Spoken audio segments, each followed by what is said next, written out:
When organizations experience funding cuts, marketing departments are sometimes targets for reductions in staff.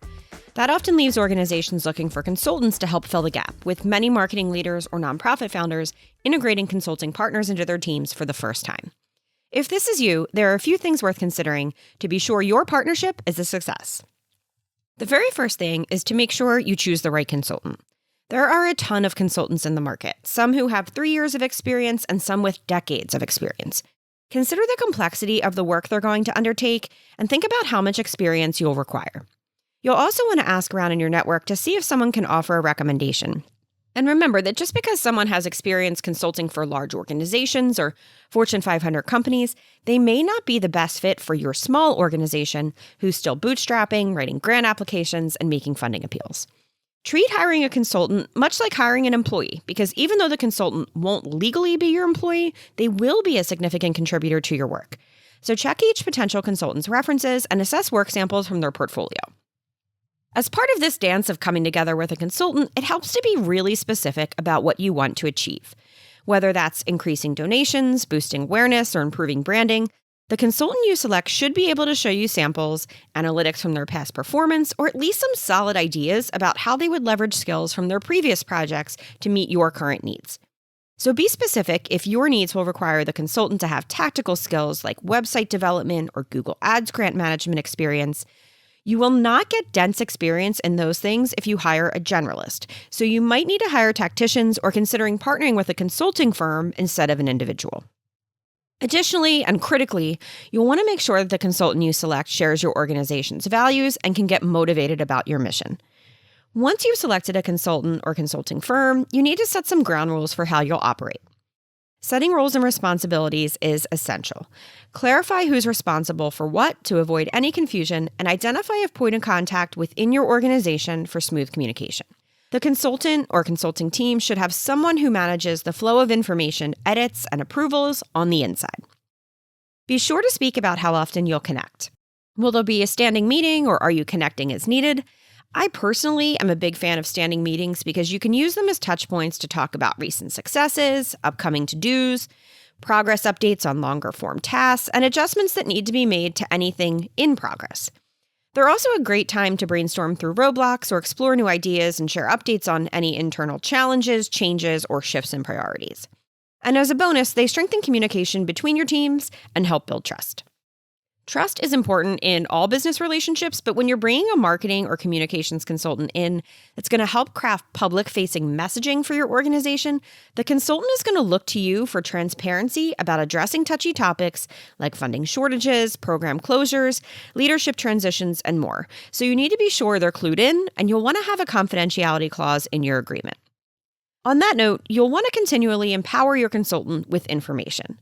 This will initially be lots of background data to get them up to speed, like details on your nonprofit's mission, the audiences you serve, any past marketing efforts you've tried and their performance. When I work with an organization, I also like to ask them deeper questions to gain further context. Things like, what are your board members most concerned about or most excited about? What has been the biggest challenge your organization has faced over the last year? And if you had funds to do anything you wanted, what would you do that you aren't able to do right now?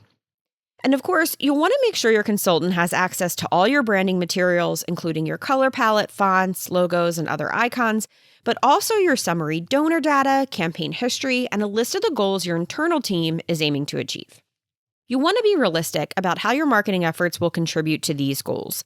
Keep in mind that many nonprofits pursue organic marketing without putting paid budgets behind social media content and digital ads or search engine marketing. It is always going to take much longer to see results without any investment of seed money than it will with some. Now let's talk about some of the trickier elements of relying on an external consultant and how you can do your best to set expectations and manage an effective relationship. One of the biggest things people engaging consultants for the first time can feel is sticker shock. While you might have downsized your team to control expenses, you'll most likely pay a consultant more per hour than an employee. Your savings will really come from eliminating the carrying cost of benefits and other expenses, like office space overhead, equipment, and more. And you may also only contract a portion of the hours you were paying somebody full-time previously, so the comparison isn't always apples to apples. You'll also need to be realistic about the time it takes to get work done. When you had an employee sitting there ready to create a quick flyer at will or capture and edit a social media video on site because something cool was happening right now, you won't have that luxury with a consultant who has a schedule you can't legally control and who probably has other clients they're also managing. So be conscious of turnaround times and back into deadlines. Last-minute items can be challenging, and even if a consultant can pull them off, they may apply a rush fee to do so. Smart planning is a much better alternative, and if you can keep those standing meetings I just mentioned, you'll find that there are very few true surprises or urgent needs. Additionally, both parties will need to be careful not to cross boundaries and step out of the processes you determined. Some of the biggest complaints I hear from consultants are partner organizations getting out of bounds. Calling after the hours of availability promised, or stepping outside the agreed-upon project management process to sidebar people or text questions outside of official channels. I've also seen an increasing amount of pressure for consultants to leverage their own personal media channels to amplify content from their clients. There should be no expectation that a consultant would leverage their own channels for your organization unless they're supporting you as an influencer. Other stressors that constrain relationships often result from organizations trying to treat consultants like employees. Organizations cannot exert the same level of oversight on consultants as they can on employees. This means that there might be things you use for your internal team, like productivity trackers, that will not be used by consultants. No installations of software on their own computers, no mandates on how they allocate their time or where they work from. Of course, you can schedule meetings and arrange for them to take part in events, but all of that is going to be defined in your engagement agreement. And as long as the consultant is operating within the scope of that agreement you developed and is meeting the deliverables as defined, they're doing their part. Don't forget that you're engaging a consultant for their expertise.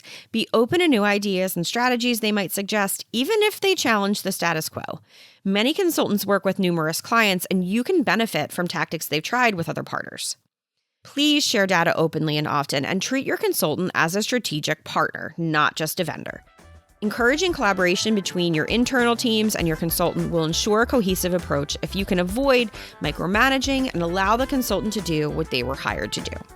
At the heart of it, good nonprofit marketing is an investment, not just an expense.